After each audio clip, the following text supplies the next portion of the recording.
this was just a very, like I said, a group of enthusiastic people getting together and creating just a prototype of this project. So we have many different ideas how to improve this project, and we will always open to hear from you what you would like to include in this project.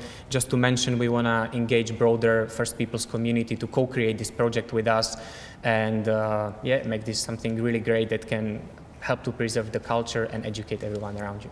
Thank you very much.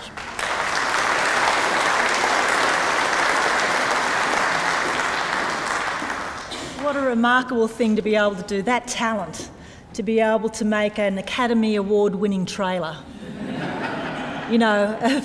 of something as profound as what happened here in 1788. I think it's extraordinary, and it's down to all the people in this room that made that happen.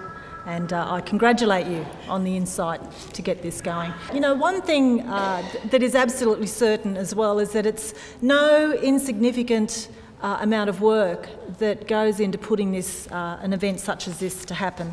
It takes the beginnings of the projects, we've got a publication, we've got an Academy Award-winning trailer, and we've got the virtual reality world. We've got this amazing series of talks where elders have come and generously given their time to be able to share stories with us. We've got community people here, we've got students here, we've got lots and lots of technical people here, and of course we've got Indigi Earth, who have not only given us a beautiful dance, but have also given us, on our chairs, a special little bag. Has anyone looked inside what's in here? You know what's in here, do you? Who told you you could open it already? Gee, where's you lot? But there's some beautiful soap in here, and so all of this is available to us, and all of this has been done with so much love and dedication and overtime and extreme work. So I would just like to take a couple of moments with you and thank all of those people for everything that they've done.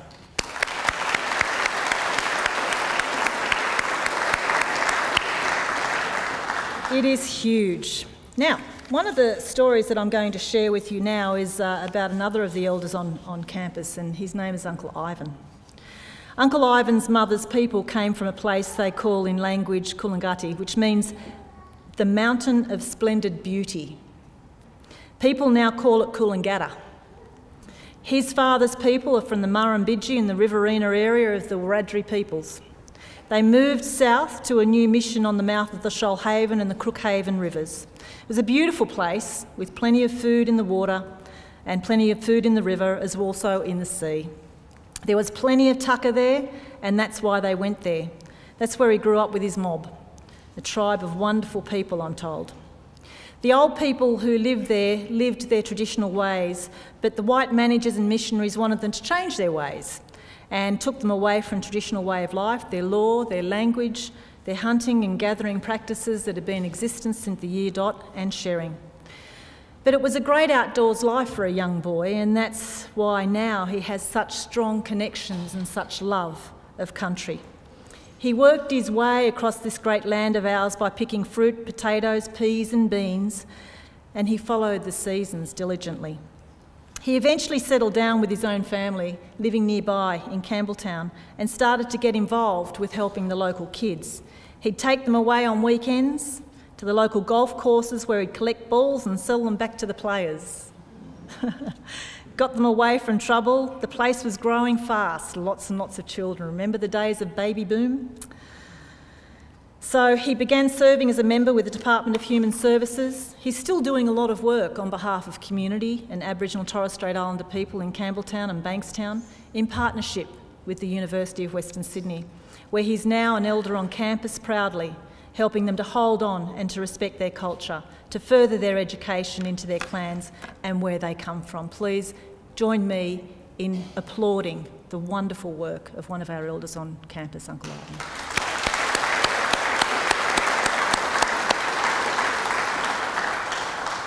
It's pretty wonderful also to be standing here reading all of these extraordinary stories of so many people who have made this place the absolutely amazing place that it is. I'm just going to read out a little bit about Auntie Fran Bodkin as well. Auntie Fran Bodkin's mum and grandmother and great-grandmother were all Dharawal and always identified with the local Warranora area. Warranora means people of the black rock that burns, also known as coal. They didn't have to mine it, it was there for the picking, and of course they used it. Her father was born here but was a Canadian First Nation Indian person. His mother was a Huron and his father was Mohawk, but their tribes were deadly enemies, so to get away from all of that they moved here to Australia, where they were able to get married. They had children who married into the Aboriginal people, and Auntie Fran is also married to an Aboriginal man, Gavin, and their son is now marrying a Maori.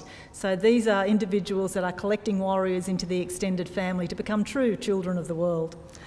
Auntie Fran was born under a tree in the corner of Flayville and Crown Streets in the city. Her father was rushing her mother to the hospital, and of course they came around a corner, they hit a tree, and so it came to be that she was simply born there. Given her passion for plants in later years, it was meant to be. As well as being passionate about plants and people, Auntie Fran was a visionary, and a very practical one at that. She had this dream of having a botanical garden, a university and a hospital all working together for the good of the people, so that people can understand, develop and use the properties of the plants and the area, things of the region. She went off and shared this dream with a tall fella called Goff, who recently passed on. And he provided the money to purchase all the land that was needed for all three. The hospital became known as the Campbelltown Hospital, the university became the Campbelltown campus of UWS, and the Botanic Gardens, of course, are the local gardens at Mount Annan. Auntie Fran is now an elder on campus and serves on several committees at UWS. She does a lot of education and spends a lot of time with the young ones, getting young Aboriginal kids into university and mentoring them through the degree. So similarly, can we please acknowledge the wonderful work of Auntie Fran?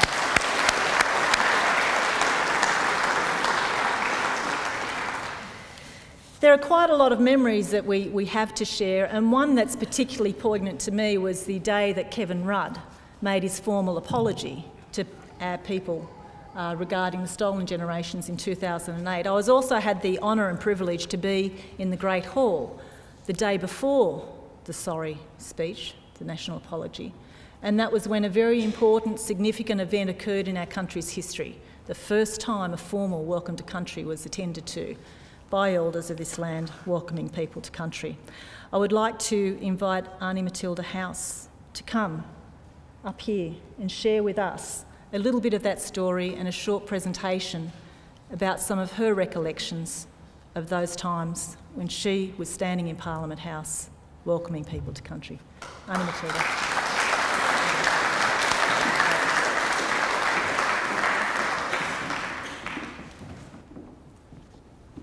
Is that right? Yep, you're on.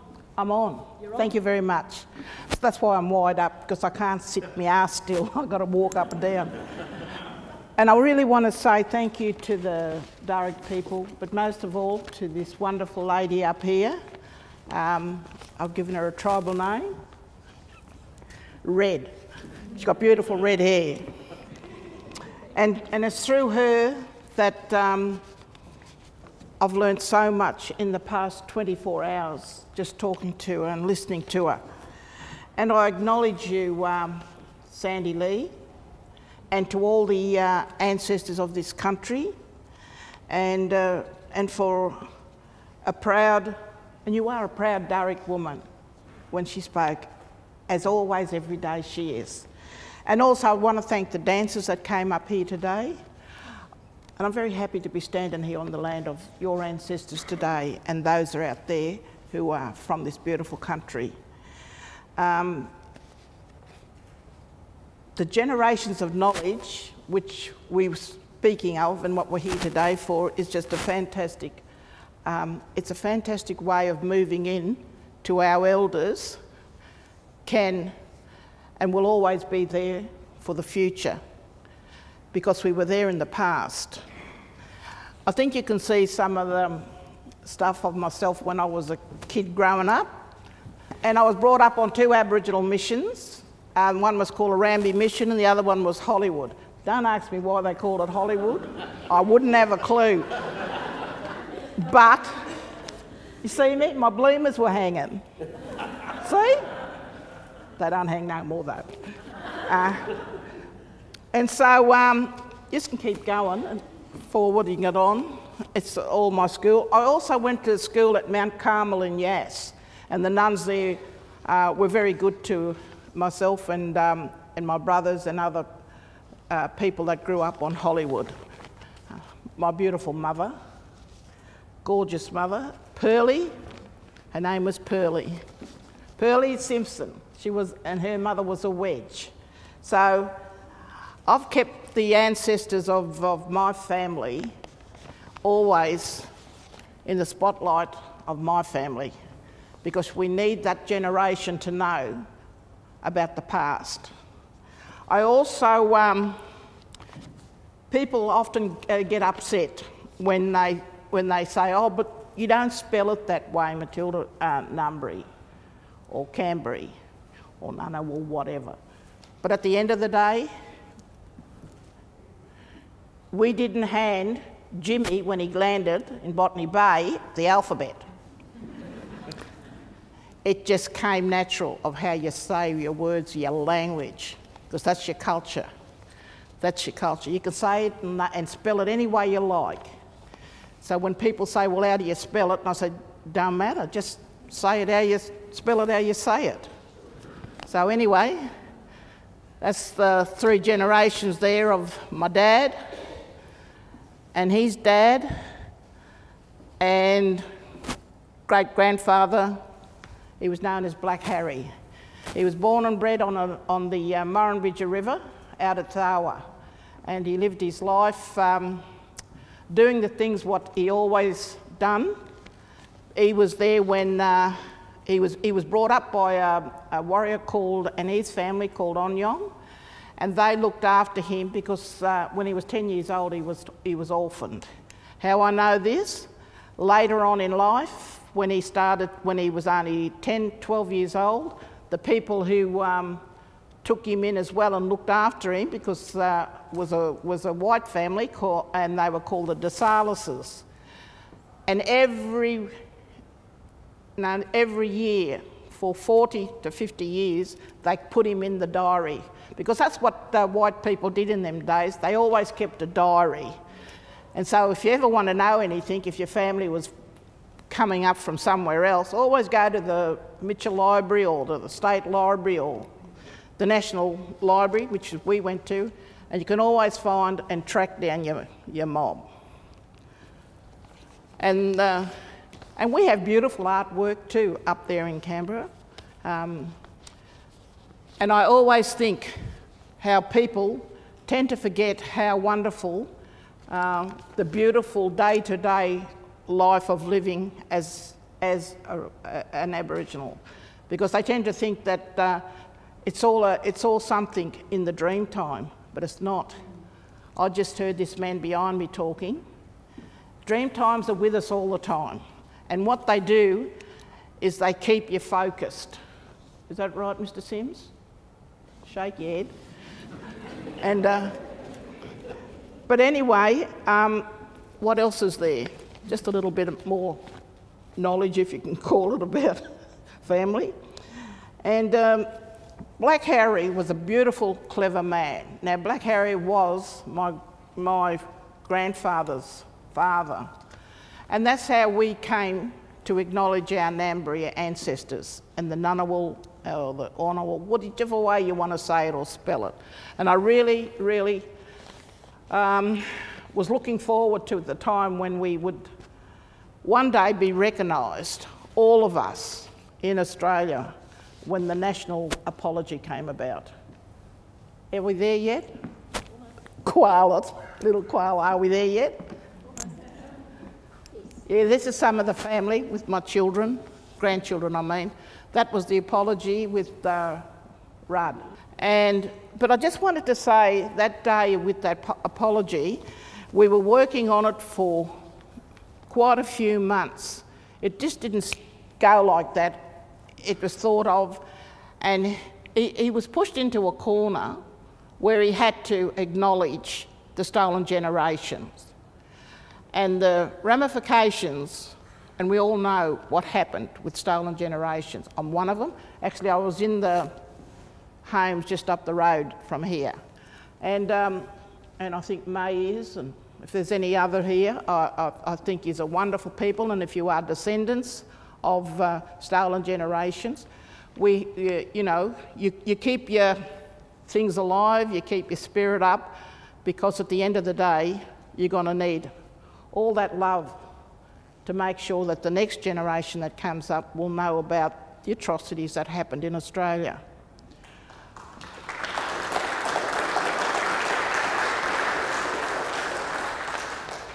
And I forgot to tell you, in each one we gave them a little gift each Prime Minister. We went through 3. Rudd got a little, what do you call it, message stick. And Julia Gillard got a boomerang. That didn't work. and we gave Tony Abbott, would you believe it or not, a fighting stick. He's bashing Clive Palmer to death in there. But look, before I go on, I'd just like to acknowledge a very important person to me that came today, and I was so surprised to know that he had come. I'd like to acknowledge my old mate, David Williams. Stand up, David.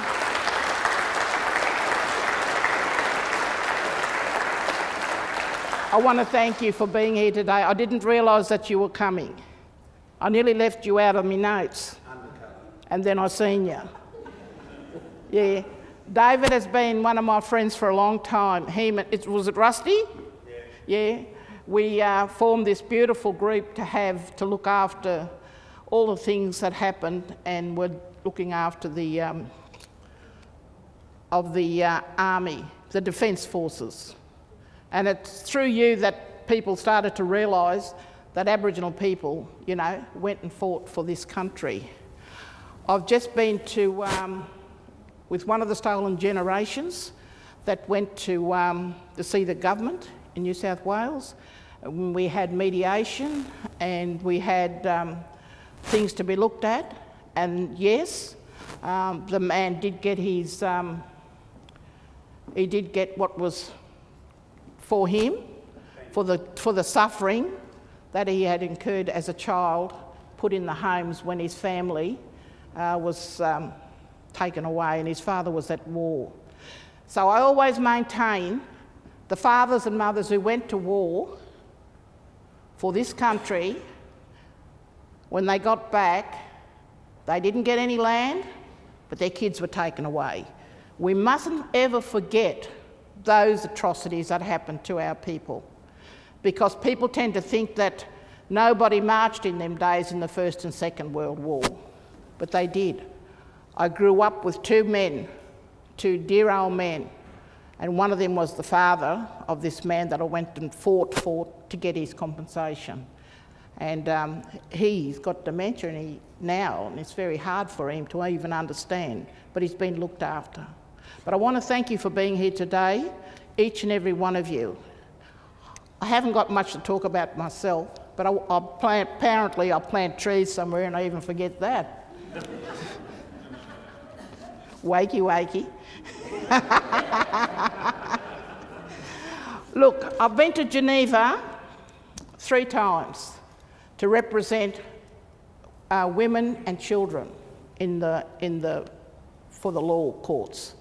And we achieved quite a bit to think that we can look after our own and maintain the dignity that we have for the women that battle through everything, and for our kids when they're needed too.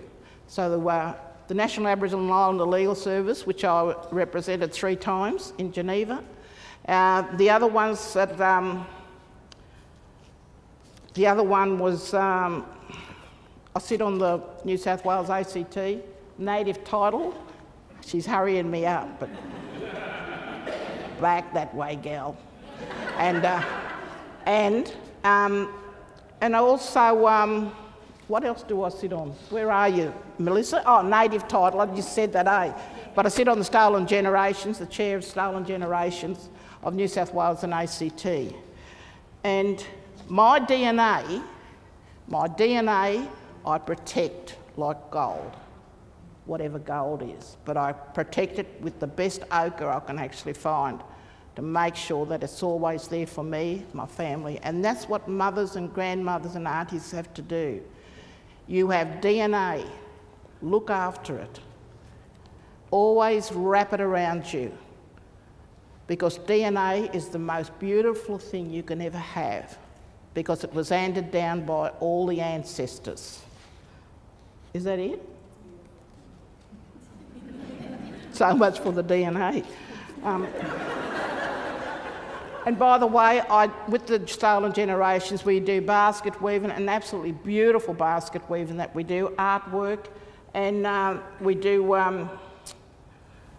I can't read me out, and we make tools. Not only men-made tools, you know, they think they made everything besides babies, you know, but that's not right, is it? They've got to have a woman to do that, because they end up having it. And, okay, I should have been all, what's the name, you know. But now let me tell you and then I'll go. In 1971, the recognition of making sure that we had not only education, but also legal service and proper health services. So in 1971, Mr. Sims behind me would know that. We started off the AMS in Redfern, right? And also the legal service that was in Redfern. And then we jumped over to 1972 and we had our first tent embassy up in Canberra. So I've been through all those ups and downs all my life. And I want to acknowledge the people who were there with us, and now for the future, and each and every one of you have done for us as well. This campus is keeping the spirit alive, and your DNA and mine, because of the things what's happening here through the acknowledgement of these generations that are coming up and will always be there for us. Is that right, May? Red? She's gorgeous. Oh, I forgot about these two guys. Hello.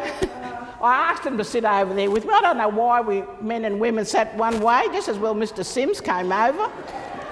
Are you all right? I'm all right. That's good. Yeah. Because you know what?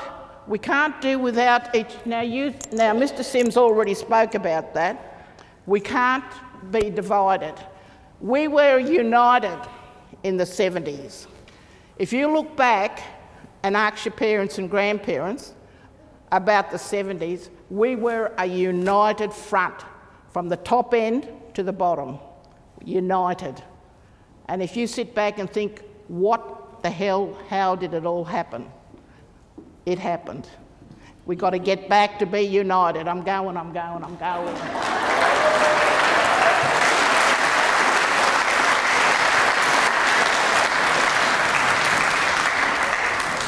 It's pretty precious, you know, and I love it when, you know, someone says they're an elder and then you hear what they have to do with their days, their weeks, their months, their years and their lives, and it's busier than ever.